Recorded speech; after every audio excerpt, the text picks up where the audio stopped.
muchas gracias una vez más. Buenas noches para los que se han ido sumando. Gracias por el privilegio de servir juntos y de poder tener este tiempo con la palabra de Dios. Sin dudas, como creo que mencionaba Pablo, ¿no?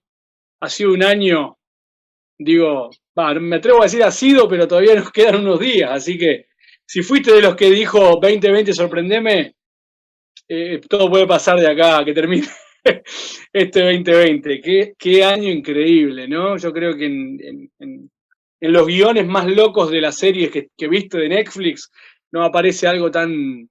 Sí, quiero ver el trailer. Yo no. Eh, muy loco todo, ¿no? Recuerdo haber visto la película Epidemia hace, no sé, 20 años atrás. Y increíble las cosas que hemos visto, ¿no? Pero lo más increíble que hemos visto sin dudas ha sido al Señor, a quien no se le escapó nada, a quien esto no lo agarró en offside ni lo sorprendió, sino que Dios en esa gracia y en esa soberanía increíble y que no podemos terminar de comprender, ha permitido, ¿no? Y como les decía ahí, quizás estuviste o no en el tiempo de las preguntas, el Señor permitió esto como para toda prueba, ¿no? Para ver de qué estamos hechos, para ver eh, realmente si nuestra fe está basada en Él. Una de las cosas que compartía con un hermano pastor de una iglesia allí en el norte de Buenos Aires también, me decía, mira Johnny, sin duda la pandemia nos puso en evidencia, mostró la realidad de lo que somos, y dice, lo más triste es que muchos de los cristianos han basado su fe o su vida cristiana sobre la iglesia y no sobre Cristo, ¿sí? Y el Señor ha cerrado las iglesias o los templos y mucha gente se ha quedado sin vida cristiana.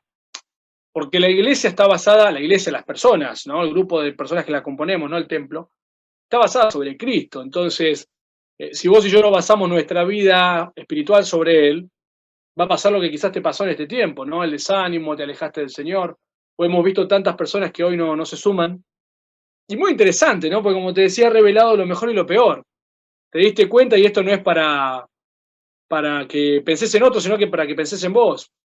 Antes llegabas tarde a las reuniones por distintos motivos, hoy te conectás tarde por otro motivo. Antes no ibas por no sé qué cosa, hoy no te conectás por otra cosa. Entonces, si sos bueno para poner excusas, probablemente no seas bueno para otra cosa. Pero el Señor ha manifestado, en realidad nosotros hemos manifestado la realidad de nuestros corazones. Y en este tiempo pensé mucho, ¿no? O nos identificamos con personajes reales, personas reales de la Biblia, que pasaron por cuestiones similares a las nuestras. No sé vos, pero por mucho tiempo en mi vida cristiana me parecían tan lejanos ciertos personajes porque parecían que tenían una, entre comillas, unción especial, y yo me sentía un pecador muy lejos de esa realidad, ¿no? Pero llegar a leer y a entender que vivieron cosas similares, inclusive en aislamiento. ¿Sí? Ustedes creo que han estudiado la vida del profeta Elías o han visto algunas cosas del profeta Elías, y justamente fue alguien que estuvo aislado. Si vas al capítulo 17 de Primera de Reyes, vas a ver que Dios le dispone que él esté un tiempo aislado. Aislado de las personas, aislado de su rutina, pero no aislado del Señor. Y gracias a Dios que Él ha estado con nosotros en este tiempo. Hubiese sido muy difícil, ¿no? Sin la esperanza que tenemos. Lo has visto en tu familia, en tus vecinos, compañeros de trabajo, de la facu, de la escuela. Personas sin la esperanza que tenemos y con una desesperanza justamente tremenda, ¿no? Sin saber lo que va a pasar. Y si bien vos y yo tampoco sabemos lo que va a pasar, sabemos que nada de lo que pasa escapa de la voluntad del Señor y sabemos cómo termina la película, ¿no? En este tiempo te agarraste unas broncas cuando te spoileaban el final de la serie con un estados o te tiraban ahí, decía no me lo digas. Pero qué lindo que el Señor ya nos dice cómo termina esto. Cristo viene a buscar a su iglesia y vamos a pasar nuestra eternidad junto a Él. Y espero que todos los que estén aquí conectados tengan esa esperanza, la esperanza de la vida eterna con Cristo, porque déjame decirte algo, aunque no lo creas o no lo hayas pensado, sos un ser eterno. Quizás no en tu físico, porque tu físico va a morir, hay un día que naciste y un día vas a morir, pero tu alma es eterna. Pero durante el tiempo de tu vida está en juego dónde vas a pasar tu eternidad. Lejos de Dios, en un lugar que Dios no preparó para el hombre, porque la Biblia enseña que el infierno no fue un lugar que Dios diseñó para el hombre, sino para Satanás y sus demonios. Pero tristemente todo aquel que niega a Jesús, como dice en Juan 3, Aquel que rechaza a Jesús va a terminar lejos de Dios por la eternidad en ese lugar que no fue hecho para el hombre, pero que tristemente vas a ir si no le pediste perdón a Cristo por tus pecados, o en una eternidad con Cristo. No porque seas religioso, no porque seas evangélico, no porque seas una buena persona, sino porque pusiste tu fe y le pediste a Jesús que perdone tus pecados. Quiero dejarte bien en claro esto. Jesús no vino a este mundo, murió y resucitó para que vayas a la iglesia. Jesús vino a este mundo, vivió una vida sin pecado, murió y resucitó para que vayas al cielo. Ahora vos decidís qué haces. Si seguís tu vida, tus planes, tus proyectos y Dios fuera, o lo pones a Dios en primer lugar y dejas que Él te sorprenda. Sin dudas, Dios lo va a hacer. Mirá, conozco muchas personas. Dios me ha regalado poder viajar por nuestro país y algunos países limítrofes. Y se lo digo a los jóvenes generalmente. Historias miles de personas que recuerdan el momento en que se alejaron de Dios, que recuerdan esa fecha que quisieran volver el tiempo atrás para haber dicho no a lo que dijeron que sí y haber dicho sí a lo que dijeron que no, y no pueden, ¿no? Hoy toca vivir las consecuencias de sus malas decisiones, pero no he encontrado nunca, jamás, una sola persona que se arrepienta de haberle dicho sí a Jesús. Entonces te animo a que puedas jugártela por Él como Él se la jugó por vos. Pero quiero que hoy veamos un poquito acerca de la vida de este profeta, el profeta Elías. Hay cosas increíbles de la vida de Elías. Por ejemplo, no sé si sabías que Elías no murió. Es una de las dos personas que la Biblia relata que no pasó por el umbral de la muerte. ¿Sí? Elías y Enoc fueron dos personas. Uno que dice la Biblia literalmente caminó con Dios y otro fue arrebatado de este mundo por un carro de fuego. Una locura, ¿no? Pero confiamos y creemos que la Biblia es así.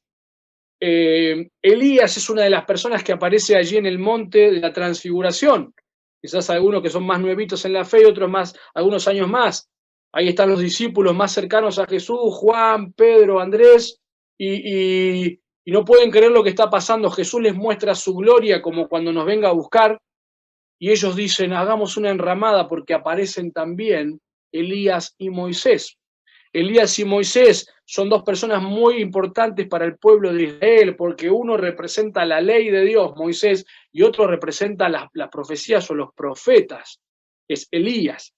Muchos creen que allí en Apocalipsis, estos dos testigos que van a justamente dar testimonio del Evangelio, de Cristo, de la gracia de Dios, en ese periodo donde por la gracia de Dios yo no voy a estar en esta tierra porque voy a estar con mi Señor en los cielos. Muchos creen que estos dos testigos, uno de ellos es justamente Elías. Así que Elías ha tenido un papel relevante, un protagonismo increíble en la historia de Dios en esta tierra. Y llegamos al capítulo 18, que es donde yo quiero centrarnos esta mañana y compartir con vos algunas enseñanzas prácticas de lo que la vida de Elías nos deja. ¿Sí? Acá en el capítulo 18 hay una escena increíble. Los que somos más grandes, los que tenemos más de 35, quizás alguna vez vimos la famosa serie Superlibro. ¿Se acuerdan del Superlibro? Unos dibujitos cristianos que había. Bueno, hoy está la versión para 3D, para los niños, ¿no? Después googlealo del Superlibro, si tenés hijos chiquitos, buenísimo. Super bíblicos y una calidad espectacular. Hace unos días veía con mis hijos el capítulo de Elías. Increíble. Increíble poder, viste, imaginarte un montón de cuestiones que por ahí solo con el papel no llegás a dimensionar. Pero sucede algo increíble porque Dios les dice en el versículo 19, envía pues ahora y congrégame a todo Israel en el monte Carmelo. ¿Sí? Las chicas ganaron ahí la pregunta. Y dice, y llámame también a los 450 profetas de Baal y a los 400 profetas de Acera que comen de la mesa de Jezabel. ¿Sí? Ahora, ponete en contexto. El pueblo de Dios, un pueblo incrédulo, un pueblo que vio a Dios obrar, un pueblo que fue testigo de la increíble mano y la presencia de Dios, pero no le terminaban de creer a Dios, así como vos y yo. Has visto a Dios obrar en tu vida de manera increíble. El milagro más grande es el milagro de la salvación. Sin embargo, estás ahí. Que me la juego, que no me la juego, que la pandemia me hizo mal, que esto, que el otro, siempre buscando excusas, siempre encontrando razones, siempre buscando ejemplos para no hacer lo que Dios te pide, como el pueblo de Israel. ¿Sí? Y Dios le dice, juntame a todo el pueblo, pero también juntame a los 450 profetas de Baal, un dios pagano. que el pueblo estaba inclinando su corazón hacia eso, pero también a los 400 de Acera, o sea, había 850 profetas. Y el único profeta de Dios era Elías. Esto es genial porque te habla de un principio bíblico, muchas veces pasado por alto, que solemos usar muchas veces, que es que la mayoría no siempre tiene razón. ¿Sí? Si hubiese seguido ese paradigma que hoy muchos usan para jugársela o no por las cosas de este mundo, ¿sí? El aborto debe ser algo bueno porque lo eligieron la mayoría, cuidado. La mayoría no siempre tiene razón, y menos en un mundo gobernado por Satanás. Pero quiero lectura con vos, porque si algo va a ser un cambio en tu vida, la bisagra, ese punto de cambio, no va a ser la altilocuencia del predicador, la buena onda o la preparación, va a ser la palabra de Dios. Entonces, dispone tu corazón ahí para que sea la palabra de Dios, la misma voz de Dios, esta misma voz que creó el universo, la que te quiere hablar en esta noche. Y dice la palabra de Dios, entonces Acab convocó a todos los hijos de Israel y reunió a los profetas en el monte Carmelo. Y acercándose Elías a todo el pueblo, dijo, ¿hasta cuándo claudicaréis vosotros entre dos pensamientos? Si Jehová es Dios, seguidle, y si Baal, id en pos de él. Y el pueblo no respondió palabra. Solemos utilizar una frase, ¿no? Un refrán que es el que callo otorga. Bueno, evidentemente el pueblo era un pueblo que prefería no jugársela por Dios, pero ellos no sabían que en la indecisión ya estaba una decisión. Ellos estaban decidiendo por más que no dijeron nada. Es interesante la historia del pueblo de Israel, porque quizás te acordás, o unos libros atrás, unos años atrás, el mismo Josué les dice, ¿qué van a hacer? Juéguensela, pero yo y mi casa serviremos a Jehová. Y ahí está el mismo pueblo, quizás descendientes, padres que no compartieron la historia, padres que no transmitieron la fe, hijos que no se abrazaron de la fe y encontraron en la falta de fe de sus padres la excusa para hacer su vida. Pero Elías se para delante de todo el pueblo y les dice, muchachos, chicas, ¿hasta cuándo? ¿Hasta cuándo van a claudicar? ¿Hasta cuándo van a estar con un pie en lo que Dios quiere, un pie en su voluntad, un pie haciendo la voluntad de Dios, un pie haciendo la tuya? No se puede avanzar en la vida cristiana de esa forma. O estás de lleno en la voluntad de Dios o estás lejos de Él. No hay puntos medios. Por eso el Señor le dice a la iglesia de Éfeso allí, en Apocalipsis capítulo 2, ¿no? Eres tibio. Prefiero que seas frío a no tibio. Porque lo tibio le causa náusea. Así como cuando tomás un vaso de agua tibia te genera ganas de vomitar, lo mismo le genera a Dios el cristiano mediocre, frío, tibio. Aquel que le dice sí a lo del mundo y le quiere decir sí a Dios y no se la juega por ninguno. ¿Sí? Elías le dice, si Jehová es Dios, seguidle. No estaba diciendo, no estaba poniendo en duda la deidad de Dios, justamente. Lo que él está diciendo es, si Jehová es tu Dios, entonces seguile. No hay duda de que Dios es Dios. Alguien me dijo alguna vez, mirá, Johnny, Dios sin vos sigue siendo Dios, pero vos sin Dios no sos nada. Acá no está en duda si Dios es Dios. La duda es si Dios es tu Dios. ¿Y cómo se sabe? ¿Cómo podemos saber si Dios es mi Dios? Bueno, lo está siguiendo. El mismo Jesús dijo, ¿no? ¿Alguno quiere venir en pos de mí? ¿Qué tiene que hacer? Negarse a sí mismo, tomar su cruz cada día y seguirle. Corta la bocha. Cortita. ¿Sí? No hay otra vuelta que darle. Negate a vos mismo, tomá tu cruz y seguile. Bueno, si Jehová es Dios, si Él es tu Dios, seguile. Porque si no, es puro chamullo, es religión. Es una linda frase, nada más. Es un estado de WhatsApp, es una portada de Facebook. ¿Eso garantiza que Él sea mi Dios? No, evidentemente no. Una remera con una frase cristiana, un crucifijo. No. Una apariencia de piedad, ¿viste? De domingo. Una estructura no garantiza de que Él sea tu Señor. No quiero decir que sean cosas malas, ¿eh? No quiero decir que sean cosas malas. Pero no es lo esencial. Lo esencial es, si Él es mi Señor, si Él es mi Dios, yo soy su siervo. Si Él es mi Dios, yo soy su creación. Si Él es mi Señor, yo estoy para hacer lo que Él me pide. Hace un tiempo con mis hijos hablando, ¿no? Josu ya tiene 5 para 6. Y él me dice, sí, pero. No. Si es sí, no hay peros. ¿No? O es pero o es sí. Y con el Señor muchas veces decimos, sí, Señor, yo voy a seguirte, pero.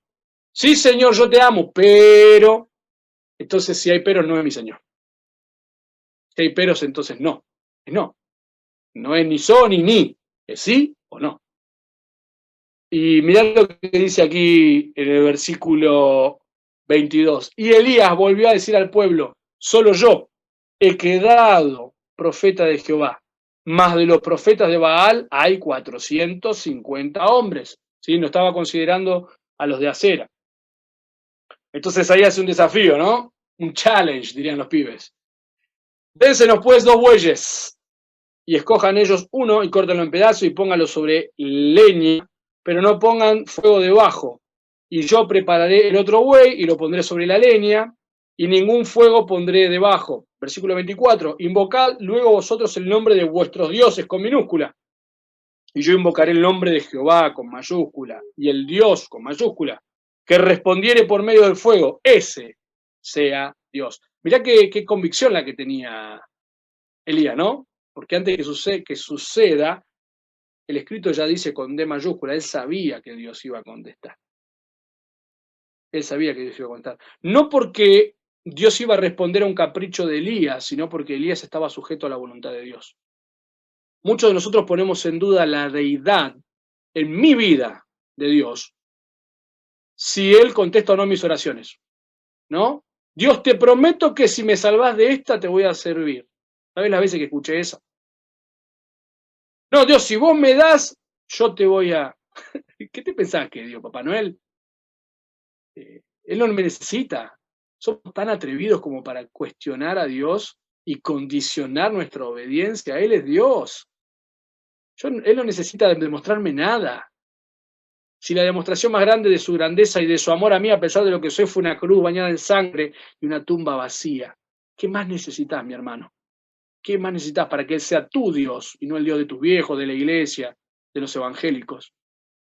Acordate que Él no tiene nietos, tiene hijos.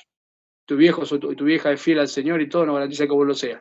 Dios quiere tener una relación personal con vos. Dice el versículo 24, y respondieron y el Dios que respondiera por medio de fuego, ese sea Dios. Y el pueblo respondió diciendo, bien dicho. Fíjate, los que estaban calladitos hasta ahora y de a poquito se van animando, ¿no? Como que veían que era más posible. Entonces Elías dijo a los profetas de Baal, elijan ustedes y prepararlo ustedes primero, porque ustedes son más. Qué loco, ¿no? Parecía que era un pan y queso y bueno, ustedes ganaron, entonces elijan, le decía Elías. E invoquen el nombre de sus dioses, mas no pongan fuego debajo. Y ellos tomaron el buey, versículo 26, que les fue dado y lo prepararon, e invocaron el nombre de Baal desde la mañana hasta el mediodía, diciendo, Baal, respóndenos. Pero no había voz, ni quien respondiese. Entre tantos, ellos andaban saltando cerca del altar que habían hecho. Y aconteció al mediodía que Elías se burlaba de ellos. Qué loco el sentido del humor, ¿no? Les hacía bullying, Elías. Griten en alta voz, porque Dios es, con minúscula. Quizás está meditando o tiene algún trabajo o va de camino, tal vez duerme y hay que despertarle, ¿no? No dimensionamos a veces en la lectura el sarcasmo, la ironía, pero me lo imagino a Elías, una persona que tenía un carácter interesante, ¿no? Y te imaginás, gritale más fuerte, capaz que tiene muteado el Zoom, le diría, ¿no? Val, desmuteate que no te escuchamos. Se hubiese sido algo así, ¿no? En este tiempo. Prende la cámara que no te vemos. Versículo 28 dice, y ellos clamaban a grandes voces y se sajaban, se cortaban con cuchillos, ¿no? Y con lancetas conforme a su costumbre hasta chorrear la sangre sobre ellos. No sé si llegás a dimensionar. ¿Viste la película 300? Bueno, imagínate, esto eran 450, no eran 300. Todos bañados en sangre, ahí medio, viste, ya se habían desangrado, ya algunos estaban medio caídos, gritaban con lo poco que les quedaba, habían pasado horas, y obviamente no pasaba nada, porque no iba a pasar nada. Pero dice, pasó el mediodía y ellos siguieron gritando frenéticamente hasta la hora de ofrecerse sacrificio, pero no hubo ninguna voz, ni quien respondiese, ni quien escuchase. Entonces Elías dijo a todo el pueblo, acérquense a mí. Interesante esto. No le dijo acérquense a Dios. ¿Por qué? Porque él estaba tan cerca de Dios, que el que se acerque a él se iba a acercar a Dios. Y mirá qué linda imagen, ¿no? ¿Estamos tan cerca de Dios como para que las personas que se acercan a nosotros se acerquen a Él? o los que se acercan a vos a pesar de ser evangélico, cristiano, años de iglesia, lo que menos pasa es que se acerquen a Dios. Qué triste sería, ¿no? Que las personas que tanto tiempo pasaron alrededor nuestro no se hayan acercado al Señor, o no hayan sentido la presencia de Dios porque nosotros no estamos cerca de Él. Entonces dijo Elías, acérquense, y todo el pueblo se le acercó. Y él arregló el altar de Jehová que estaba arruinado. Y tomando Elías 12 piedras conforme al número de las tribus de los hijos de Jacob, el cual había sido dada la palabra de Dios diciendo, Israel será tu nombre, edificó con las piedras un altar en el nombre de Jehová. Después hizo una zanja alrededor del altar en que cupieran 2 medidas de grano.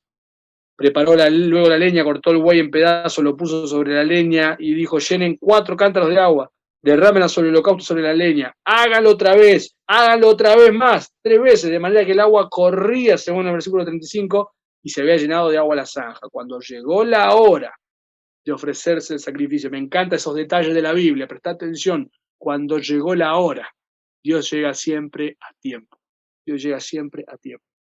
Se acercó el profeta Elías y dijo, Jehová, Dios de Abraham, de Isaac y de Israel, sea hoy manifiesto que tú eres Dios en Israel y que yo soy tu siervo y que por mandato tuyo he hecho de todas estas cosas. Qué lindo. No es un capricho mío, Señor. Acá no soy yo el protagonista, sos vos. Que sea tuya la gloria, oh Dios. Y cuando dice, versículo 37, respóndeme, Jehová, respóndame, ¿para qué? Para que este pueblo conozca que tú, oh Jehová, eres el Dios y que tú vuelves a ti el corazón de ellos. Entonces cayó fuego del cielo y consumió el holocausto, la leña, la piedra y el polvo, y aún lamió el agua que estaba en la zanja. Viéndolo todo el pueblo, se postraron y dijeron, Jehová es el Dios, Jehová es el Dios. Interesante, ¿no? Porque no dice que los profetas de Baal se inclinaron, no dice que los profetas de Acera se inclinaron, solo el pueblo, solo el pueblo. Las situaciones atípicas, como una pandemia, algunos los ablandan y otros los endurecen. Al que es pueblo debería ablandarlo, y al que no, como lo esto, debería endurecerse, ¿no? Pero también sirvió para saber quién es pueblo y quién no. Pero bueno, quiero darte unas lecciones prácticas que podemos ver acá. En primer lugar, versículo 21. Dice Elías, ¿hasta cuándo vas a claudicar entre dos pensamientos? La idea de claudicar es la de tener una lesión en la pierna y renguear. ¿Viste? Rengueás, no hay estabilidad, no hay firmeza. Es un término también en la medicina que dice que es un órgano que está afectado por la interrupción de la circulación de la sangre en un vaso que lo irriga. ¿Ok? Si vas a Santiago capítulo 1, versículo 8, habla de aquel que es inconstante en todos sus caminos, el hombre de doble ánimo. ¿Sí? En Mateo 6, 24 al 29 se habla de aquel que está todo el tiempo ansioso, ¿no? Acordate que después en ese mismo capítulo 6 de Mateo se presenta el Padre Nuestro, las bienaventuranzas, y también luego llega el versículo 33, que dice, busca primero al Señor y su reino y su justicia, y todas las demás cosas vendrán por añadidura. Pero antes dice, ¿de qué sirve que te afanes? Y eso son lo que las personas, muchas veces vos y yo pasamos, ¿no?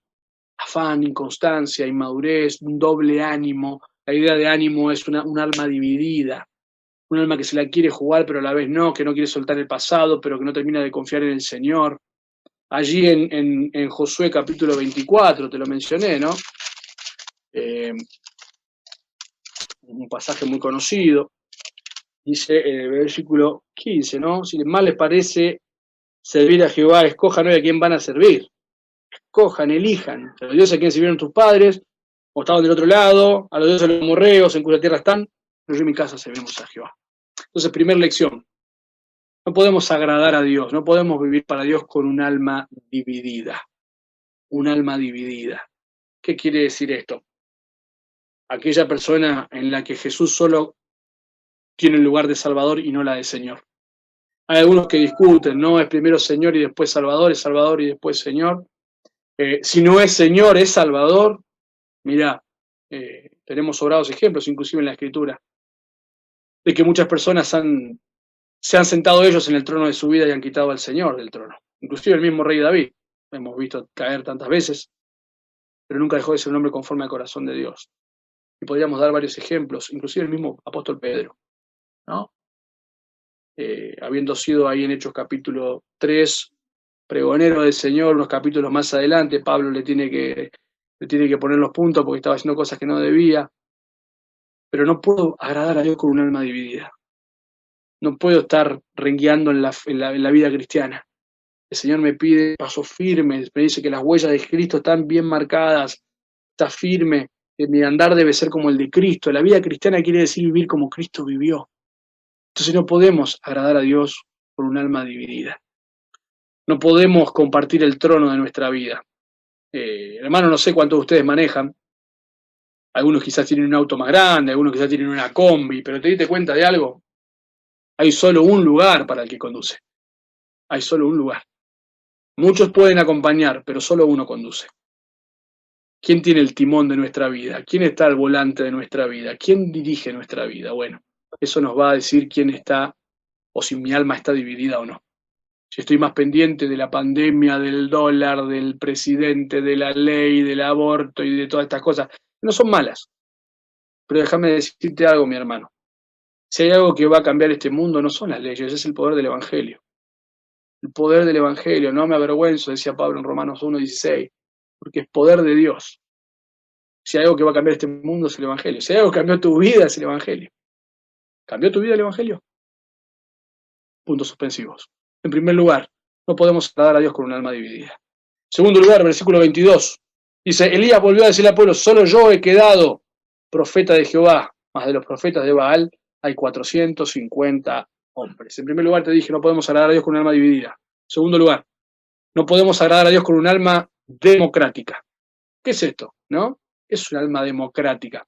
Sabes que la democracia nunca estuvo en el plan de Dios. El plan de Dios era una teocracia, Dios gobernando sobre la humanidad. Pero en un momento el pueblo dice, nosotros queremos tener como a las naciones alrededor un rey. Bueno, ¿ustedes quieren? ¿No es lo mejor? Y qué grande, Dios es tan caballero que a veces cuando vos insistís se corre a un lado y ¡pum! Te tenés que romper la cabeza para darte cuenta, ¿no? ¿Te acordás? El pueblo elige a Saúl, pero Dios dice, ese no fue mi elección. Porque el hombre mira lo que está delante de sus ojos, pero Dios mira el corazón. Y Dios había elegido a un jovencito, un pastorcito, a David, un hombre conforme al corazón de Dios. Pero cuando hablamos de esto de la democracia, ¿no? Un alma democrática que quiere quedar bien con todo el mundo. Ahí está Elías y dice, solo yo he quedado, muchacho. No te guíes por la cantidad, no te guíes por los números, no te guíes por los likes, no te guíes por los followers, ¿sí? Guíate por lo que Dios dice. Elías dice, Señor, versículo 36, por mandato tuyo he hecho estas cosas. No soy un egocéntrico, un caprichoso que quiere demostrar que vos haces lo que yo te pido. No. No dijo yo declaro, yo decreto, no. Dijo yo estoy haciendo la voluntad del Señor. Pero el pueblo era terco. Si vas a 1 Samuel capítulo 8, el pueblo dice lo que te dije. Queremos tener un rey como todas las naciones tienen. Ahora Elías estaba tan convencido de esto, que sabía que Dios más él ya era mayoría. Hace unos años atrás, Adidas había sacado una campaña, ¿no? Por ahí lo que son medio futboleros, y aparecía Messi más 10, ¿no? Tal, Lampard en ese entonces más 10. Jugadores de renombre que decían, con este somos mayoría, el resto es como relleno. Pobre el resto del equipo, se quería matar, ¿no? Pero podemos decir, Dios más nosotros, somos mayoría. Mayor es el que está en nosotros que el que está en el mundo. Santiago capítulo 4, versículo 4 nos dice, ¿no?, que nos convertimos en enemigos de Dios cuando quiero agradar al mundo. Aquel que hace amistad con el mundo se constituye enemigo de Dios. Y esta idea de amigo no quiere decir que no puedas tener amigos inconversos, sino aquel que prioriza, aquel que se guía, aquel que busca la simpatía o la aprobación del mundo. Sabemos que este mundo nos va a rechazar, porque a Cristo lo rechazó. Si queremos vivir como Cristo vivió, ¿te pensás que nos va a ir distinto? No. Pero ¿a quién querés agradar? ¿A quién querés agradar? Sabemos que vamos a recibir persecución. Sabemos que vamos a ser, nos van a burlar, hasta quizás corramos riesgo en nuestra integridad física por servir al Señor. Pero ¿estás dispuesto a pagar ese precio? Romanos capítulo 8, versículo 31 dice, ¿qué pues diremos a esto? Si Dios es por nosotros, ¿quién contra nosotros?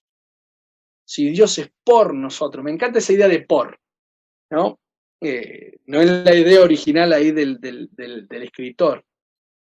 Pero no dice Dios más nosotros, Dios por nosotros. Esa idea de por multiplica, ¿no? Somos más, somos más.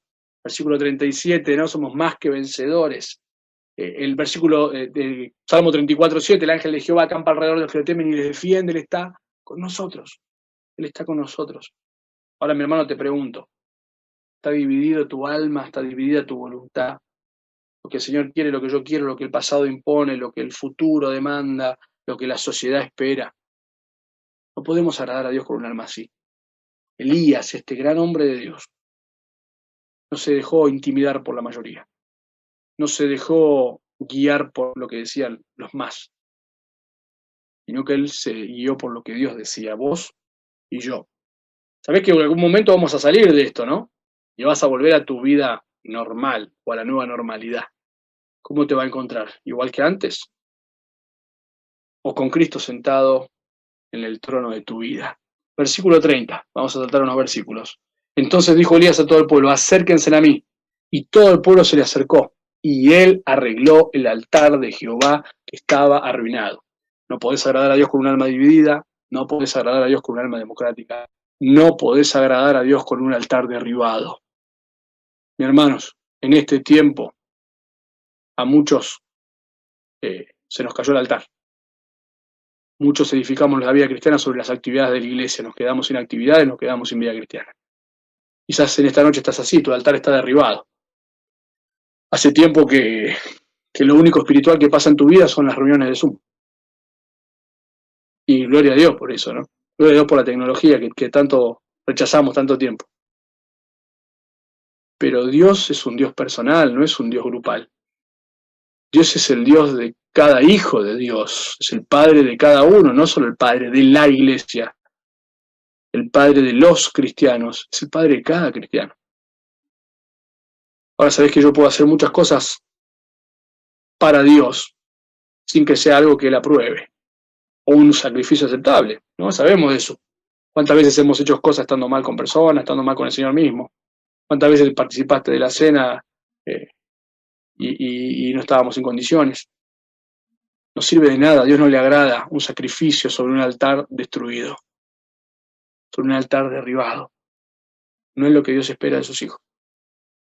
Él quiere que construyamos, que edifiquemos. Fue algo que Elías lo quiso dejar bien en claro. Años había estado el altar derribado. Por quedar bien con uno, con el otro, por no jugársela por Dios.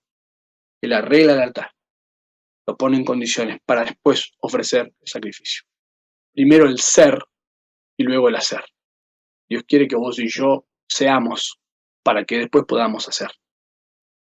Mucho tiempo por ahí pensaste o creímos, ¿no? Que dale tal cosa para que haga a ver si se ponen las pilas. No, no debe funcionar así. No, tenemos que ser para luego hacer. Y a veces quizás sale bien esa, ¿no? Porque la gente se le agarra el ritmo. Pero lo convence la actividad y no la comunión. Entonces vos y yo, ¿cómo estamos en esta tarde? ¿Está el altar derribado? La pandemia va a pasar, vamos a volver a la realidad, vamos a volver a los ministerios. ¿Y cómo vamos a hacerlo? ¿Cómo vamos a hacerlo? No podemos agradar a Dios con un altar derribado. No podemos adorar a Dios sobre un altar derribado. Santiago capítulo 4, versículo 8 dicen, acérquense a Dios y Él se acercará a vosotros. Pecadores, limpiad las manos y vosotros de doble ánimo, purificad vuestros corazones. La idea de esto es alguien que le duele que las cosas estén así. Bueno, no pasa nada, esto pasa en todo el mundo. Esta es la realidad de la mayoría de las iglesias. Esto pasa, no. Que sea común no quiere decir que sea normal. No nos acostumbremos a lo común, no hagamos normal la liviandad, la tibieza, el altar derribado. Terminamos, versículo 37. Respóndeme, Jehová, dice Elías. Respóndeme para que este pueblo conozca que tú, oh Jehová, eres el Dios y que tú vuelves a ti el corazón de ellos. No podemos agradar a Dios con un alma dividida, no podemos agradar a Dios con un alma democrática, no podemos agradar a Dios con un altar derribado, pero por último, no podemos agradar a Dios con un anhelo diferente al suyo. ¿Cuál era la intención de Dios? ¿Cuál era la intención del profeta de Dios? Versículo 37. Que conozca a este pueblo que tú, oh Jehová, eres Dios. No dijo Elías que sepan lo que este siervo hace, que sepan la calidad de siervo. No. No es para que se convenzan los otros profetas, sino para que el pueblo vea, conozca y reconozca que tú eres Dios. ¿Cuál es el deseo, el anhelo, la motivación por la que haces lo que haces para Dios? Segunda de Corintios 5:10 dice que todos vamos a pasar por el tribunal de Cristo. ¿Sí? Esto es un evento que se da en el cielo, donde los hijos de Dios vamos a dar cuenta por lo que hicimos. Desde el momento que Cristo llega a nuestra vida, desde el momento que pedimos perdón por nuestros pecados, hasta el momento que nos vino a buscar o morimos. Dios va a evaluar nuestras motivaciones. Dios va a evaluar lo que nos movió, no la cantidad de cosas que hiciste. ¿Por qué lo hiciste? Y dice la Escritura que va a ser todo probado por fuego, y algunas obras van a ser heno, madera y hojarasca, van a pasar, se van a quemar. Pero otras van a ser probadas, ¿no? Como el metal precioso, para que reluzca. No para nosotros, para la gloria de Dios. El único motivación o anhelo de Elías era que el pueblo conociera al Dios verdadero. En esta pandemia, ¿cuál fue tu deseo? Quizás a muchos les tocó convivir ahí en casa con personas sin la fe que vos tenés, sin la esperanza que vos tenés. ¿Mostramos a Jesús? ¿Mostramos lo que le produce la esperanza? Fíjate, versículo 19 dice, congrégame a todo Israel. Versículo 21, acercándose a todo el pueblo. Versículo 22, él se acercó para decirle al pueblo. Versículo 30, dijo al pueblo. Versículo 39, viéndolo todo el pueblo. ¿Ves que lo que él hacía no era por la cantidad de seguidores o likes, como te dije? Es porque él quería que todos tengan lo que él tenía. Él quería que todos puedan conocer al Dios verdadero. Segunda de Pedro, capítulo 3, versículo 9. Pasaje conocido, quizás si tenés unos años de iglesia. Dice, el Señor no retarda su promesa, según algunos la tienen por tardanza, sino que es paciente para con nosotros, no queriendo que ninguno perezca, sino que todos procedan al arrepentimiento. Muchas veces se dijo equivocadamente que la paciencia de Dios es para con los incrédulos. Dios está esperando que se salven, que acepten a Cristo. Pedro le escribe a la iglesia esta carta, a los creyentes, a los santos, a vos y a mí, y dice que la paciencia de Dios es para con nosotros. ¿Sabe lo que está esperando Dios? Que vos y yo no pongamos las pilas. Que vos y yo dejemos de tratar de agradarle con un alma dividida, de querer agradar a todo el mundo menos a Dios, de querer ofrecer a un sacrificio que le agrada en un altar derribado, de querer servirle a Él por motivos distintos a los de Él. Nuestro corazón tiene que latir por lo que late el corazón de Dios. Tenemos que vivir por las cosas que son eternas. 3 cosas son eternas: Dios, la palabra de Dios y el alma de las personas. Fíjate, evalúa tu vida, evaluemos nuestra vida, evaluemos la iglesia, hacia dónde vamos. ¿Estás centrada en eso? En adorar a Dios, en honrar la palabra de Dios y conocer la palabra de Dios y pensando en las almas de las personas. Ese era el deseo de Pedro, pero me encanta este pensamiento. Dios está esperando que vos, mi hermano, mi hermana, pongamos las pilas. Que vos y yo decidamos ser luz, ser sal, agradar a Dios, honrarlo, para que otros puedan pasar de muerte a vida. Fíjate, su deseo es que todos procedan al arrepentimiento. Que todos. Pero ¿eso sabes cuándo va a pasar? Cuando vos y yo decidamos vivir para Él. No es tu testimonio el que va a convencer, es la obra del Espíritu. Pero que tu vida y mi vida dejen sin dudas de que vale la pena vivir por Cristo. Esa fue la vida de Elías, un hombre que no gustó la muerte, un hombre que no supo lo que era morir, pasar de esta tierra, pero que en el tiempo que estuvo en esta tierra dejó marcas increíbles. Si vos y yo pasáramos a la eternidad hoy, ¿qué se diría de nosotros? Ahí en la lápida, que van a visitar a aquellos que dicen que te quieren el día de mañana, va a haber unas cuantas palabras o unas pocas palabras que resuman la razón por la que viviste. ¿Qué pondrían de cada uno de nosotros? Te dejo ese desafío. Oramos. Querido Señor, gracias. Gracias por tu palabra, gracias por tu iglesia, allí Pavón. Gracias por cada hermano que la compone. Y Dios, gracias por la oportunidad de vernos en tu palabra como en un espejo. Que no la usemos como una ventana para mirar al otro. Que no digamos, ay, qué bien le hubiese hecho a tal escuchar esto. Sino que nos hagamos cargo de lo que nos toca a cada uno. Que podamos recordar que vamos a dar cuenta cada uno. No la iglesia, no los ancianos, no el hermano. Cada uno en lo personal.